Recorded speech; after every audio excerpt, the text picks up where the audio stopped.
Hello guys, welcome back. Today we are looking at the Viper V3 Pro, which is a lightweight wireless gaming mouse that continues Razer's popular Viper lineup.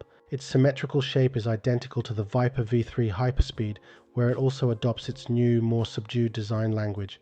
Compared to the previous generation of Viper V2 Pro, the Viper V3 Pro now has an updated sensor that now supports a maximum wireless polling rate of 8,000 Hz out of the box. The Viper V3 Pro competes with flagship wireless gaming mice like the Logitech G Pro X Superlight 2, the Final Mouse Ultralight X, and the WL Mouse Beast Exit edges out the competition on account of its build quality, its superb mouse feet, and its outstanding overall raw performance. The Pro version has a nearly identical design to the Viper V3 Hyperspeed, but without the CPI button on the top of the mouse. It has a much more minimal aesthetic than older Razer releases, lacking many of the aggressive angles that typified prior models. It has a single Razer logo at the back of the mouse and no RGB lighting besides a small status LED in front of the scroll wheel. It displays your CPI profile when you change it and the battery status when it's plugged in or at low battery.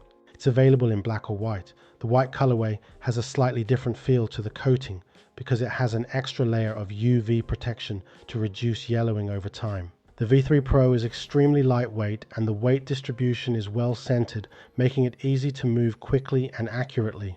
It's slightly lighter than the previous generation Viper V2 Pro. It also has an excellent build quality overall. The matte plastic coating feels smooth and comfortable, and the build has no flex, even when applying considerable pressure.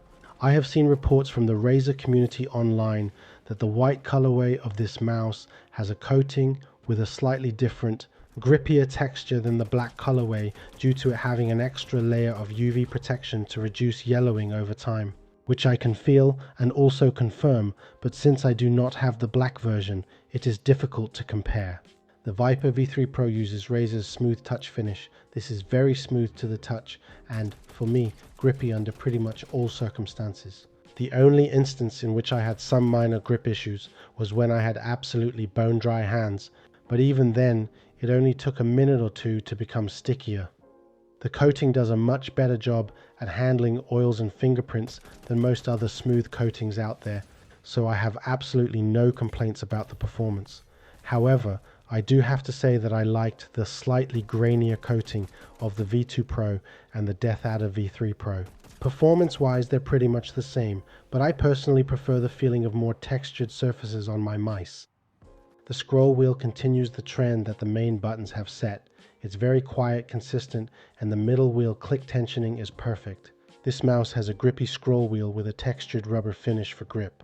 It has well-defined steps and operates quietly even when scrolling quickly. It has a tactile middle click. You can also actuate it by pressing it to the right. Razer uses their own optical switches, which are on the 3rd generation in their flagship gaming mice. This is by far the most important factor and the implementation of clicks and switches. Razer has done a stellar job here. There's no noticeable pre or post travel on the main buttons, nor is there any side travel or switch grinding to be detected. The implementation of the main buttons is pretty much perfect and well suited for FORTNITE and FPS games. You can reprogram nearly every button on this mouse to perform various functions like profile switching, Windows shortcuts, and multimedia controls.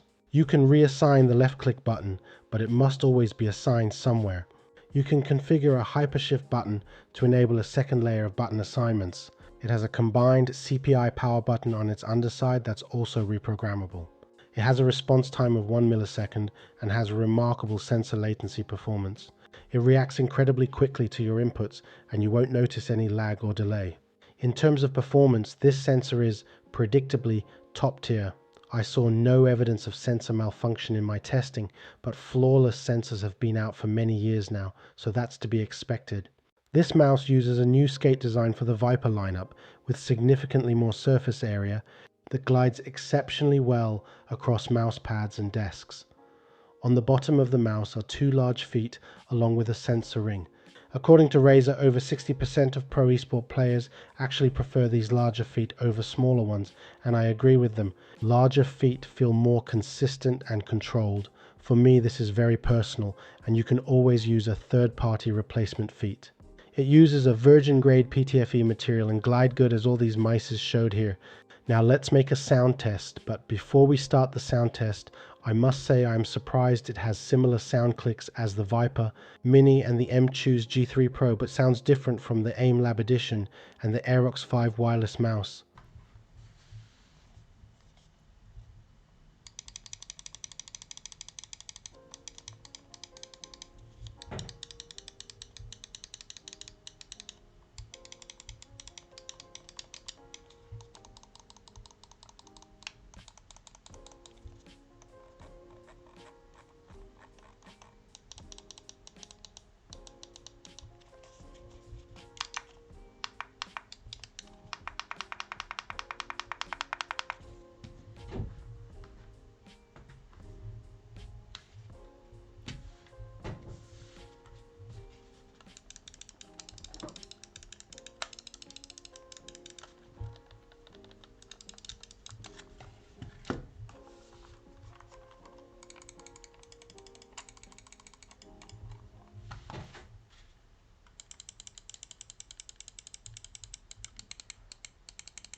The Viper V3 Pro is well suited for all type of hand grips if you have medium-sized hands around 18 and 19 centimeters.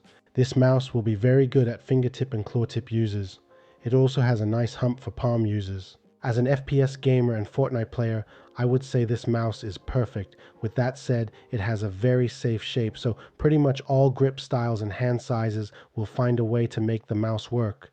As for the mouse itself with optical switches, a wireless polling rate of up to 8,000 Hz, a weight of just 54 grams, and a host of other very interesting features, the mouse is a perfect monster. It is also built really nicely, the clicks are implemented perfectly, and everything looks and feels high quality. The only bad thing I would say about the mouse, it is in the higher end when it comes to the price, but other than that, it is perfect.